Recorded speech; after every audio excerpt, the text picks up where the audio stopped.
Hello दोस्तों, मैं रजनी बंसल एक बार फिर से आपका स्वागत करती हूँ आपके अपने यूट्यूब चैनल लर्निंग 24/7 पर। दोस्तों, RPSC first grade English paper 2 के निःशुल्क कोर्स की कड़ी में मैं आपके लिए लेकर आई हूँ the Pilgrim of the night का सेकेंड पार्ट। आशा करती हूँ कि आप लोग इस वीडियो के डिस्क्रिप्शन बॉक्स से पीडीएफ को डाउनलोड करके इस वीडियो को देख और सुन रहे हैं। तो आइए देर न करते हुए शुरू करते हैं। दोस्तों, the Pilgrim of the night के फर्स्ट पार्ट में इंट्रोडक्शन के बाद हम पढ़ रहे थे श्री औरोबिंदो घोष के बारे में। 1910 के बाद के उनके जीवन काल को 4 पीरियड्स में डिवाइड किया गया है, जिनमें से फर्स्ट है द आर्या पीरियड, जो कि 1914 से 1921 के बीच रहा। 1914 में उन्होंने आर्या नाम की एक मासिक पत्रिका निकाली और इस मासिक पत्रिका में अगले 7 वर्षों में उन्होंने अपनी सभी बड़ी रचनाएं लिखी, जैसे the life divine, the synthesis of yoga, essays on the Gita और द ह्यूमन साइकिल। इसके बाद के अगले पार्ट को हम द मदर कहेंगे। 1914 में मीरा एल्फ्रासा, जो कि एक फ्रेंच वुमन यानी फ्रांसीसी महिला थी, उन्होंने श्री औरोबिंदो घोष को अपना गुरु मान लिया और 1920 में हमेशा के लिए भारत आ गई। श्री औरोबिंदो भी मीरा एल्फ्रासा को आध्यात्मिकता में अपने स्तर का ही मानते थे और इसीलिए उन्होंने उसे द मदर का नाम दिया।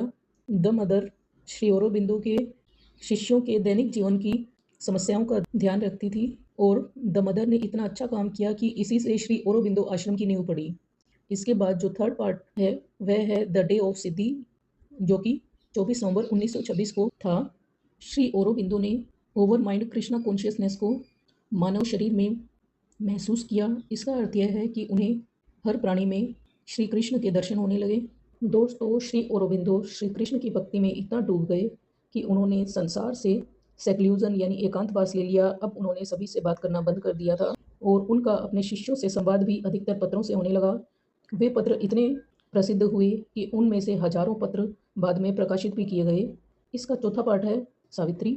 अपने एकांतवास के दौरान उन्होंने सावित्री अ लीजेंड एंड अ सिंबल नाम की एक एपिक पोएम लिखी।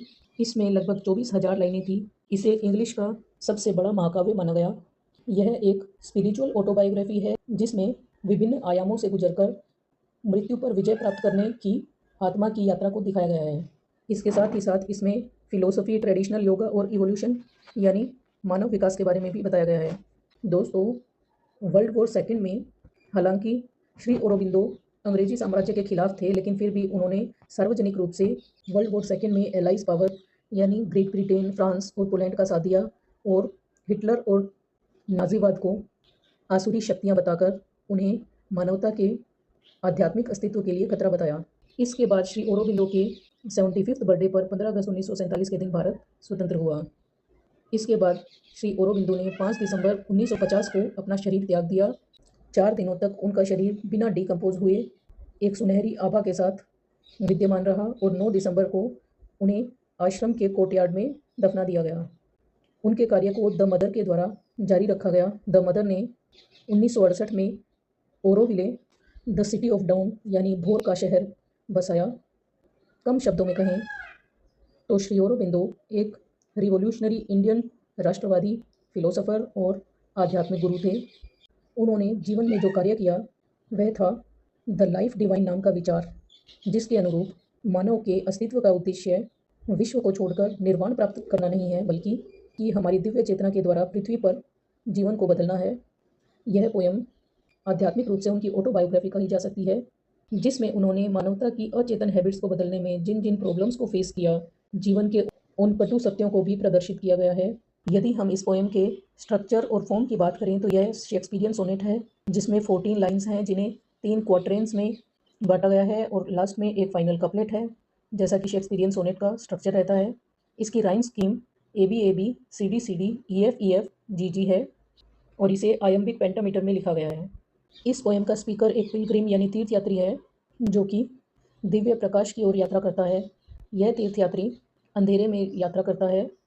यह दिव्यता और भौतिकता के बीच में एक ब्रिज का काम करता है। इस पोएम की सेटिंग एबिस यानी कि नाइट है। यह रात्रि साधारण मानवीय रात्रि नहीं है, बल्कि श्री औरोबिंदो के ब्रह्मांड में विद्यमान आत्मा के अस्तित्व की सबसे गहरी और गहन रात्रि है, जो कि बहुत ही अंधकारमय है। यह पोएम आत्मा के पतन, उसकी कठिन अग्नि परीक्षा और दृढ़ संकल्प के मार्ग को दर्शाती है।